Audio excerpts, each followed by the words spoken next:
Hello, Gemini, Sun, Moon, Rising, and Venus signs. Kamusta kayo? Sana po ay nasa mabuti kayong kalagayan.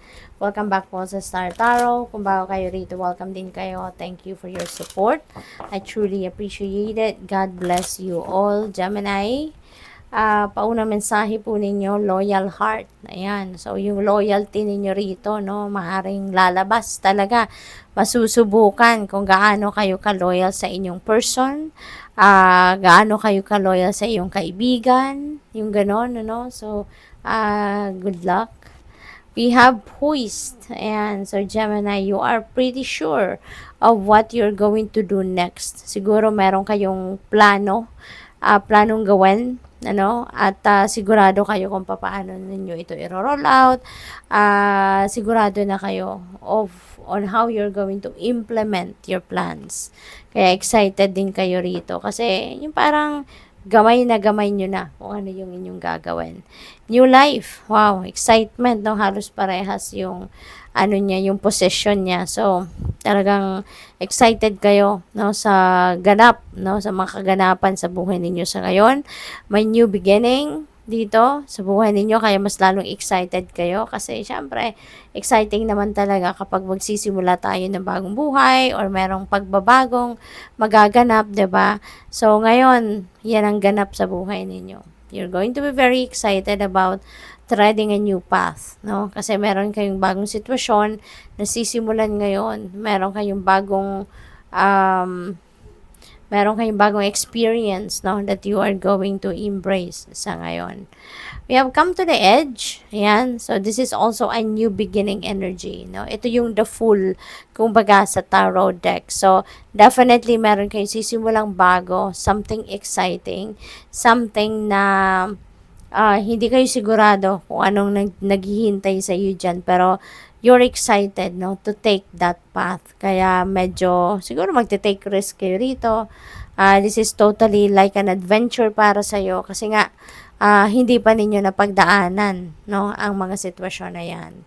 Pero maganda, kasi very optimistic kayo about it. Change in the wind. So, ito na, ang dami na talagang pagbabago sa buhay ninyo. Meron ditong pick up ko dito, baka may travel abroad dito. Maybe merong migration magaganap, merong change of place of residence, change of jobs, no, change of career, maaring ganon. So, biglang dito, magkakaroon ng detour, no, ang iba sa inyo, Gemini. Yung bang meron na kayong siguradong plano, tapos may bagong dadating na oportunidad and maybe, no, totally i-ditch ninyo kung ano yung dati ninyo ng plano at you're going to, to prioritize what is, happening already or kung ano yung nandiyan na, no, yung talagang mag-unfold na, yung ganon. Kaya, maaring, sa una, baka kayo, yung bang maaligaga kayo, no? What else? We have Yang. Ayan. So, parang kayo ngayon yung magtitimon, kumbaga, ng mga bagay-bagay, no? Kayo yung boss ngayon. Kayo yung magdidirekta. Kayo yung magbibigay ng direction, kumbaga, sa mga tao, sa paligid ninyo. Parang kayo ngayon yung manager, kayo yung boss ngayon, no? Ganun ang ganap dito for some of you. We have clean it up. Ayan. So, siguro, talagang you're going to clean up your life, no? Kaya kayo may mga bagong buhay, may mga bagong sitwasyon na i-embrace ngayon kasi you're definitely going to declutter your life. Merong mga tatanggalin kayo sa buhay ninyo, mga hindi na nagsiserve ng iyong highest good, whether that is mga bagay, situation, tao, diba? Na alam ninyong hindi na to nakakatulong sa iyo, you're going to remove them sa buhay ninyo. Talagang maglilinis kayo ng bonggang-bongga dito, no? Hindi lang yung mga ganon, no, yung lilinisin ninyo, kundi pati na rin yung living space ninyo, you're going also to declutter that. Observer. Ayan, nandito kayo sa point na mag-o-observe lang kayo, hindi muna kayo yung magte-take action agad-agad, but you are going to observe, you're going to make plan, mag-strategize kayo, yung gano'n. So, hindi kayo yung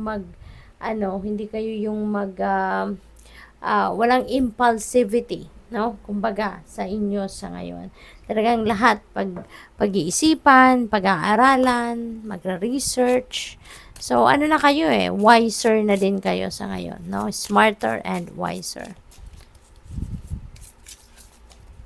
So, we have love unabashedly. Ayan. So, siguro merong pagkakataon ang iba sa inyo sa ngayon na makapag-express kayo ng pag-ibig, ng pagmamahal ninyo sa inyong person or sa mga tao sa paligid ninyo. No? Someone or people that are important to you. So, siguro ngayon, magpaparamdam ka ng inyong pagmamahal sa kanila. Since we also have loyal heart rito, maybe you're going to express your love talaga, yung totoong pag-ibig ninyo sa inyong person kung meron na kayong karelasyon. You have used your power, okay? Gamitin ninyo ang inyong kapangyarihan para maisakatuparan ninyo ang lahat ng plano ninyo sa ngayon. Ito mga bagong buhay, mga bagong chapter sa buhay ninyo na sisimulan ninyo sa ngayon. You know, gamitin nyo ang inyong personal power para ma-carry out ninyo kung ano man ang mga plans ninyo dyan. What else? We have engaged trust. Ayan. So, importante na magtitiwala kayo sa inyong sarili, sa inyong kakayanan, sa inyong mga talents, skills, and gifts. At higit sa lahat, magtiwala kayo sa divine plan. Okay? Lahat tayo, no, may plano ang Panginoon para sa atin. Kaya pagtiwalaan ninyo ito.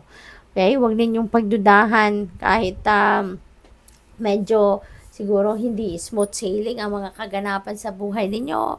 Huwag kayong mag-isip, no, na hindi na mangyayari kung ano man ang mga pangarap ninyo or hindi na magka-come to fruition ng mga dreams and wishes ninyo. Okay? Trust in yourself, in your capabilities, and trust in the divine and its divine plan. Good luck sa iyo. Thank you for watching. Love and light. Namaste.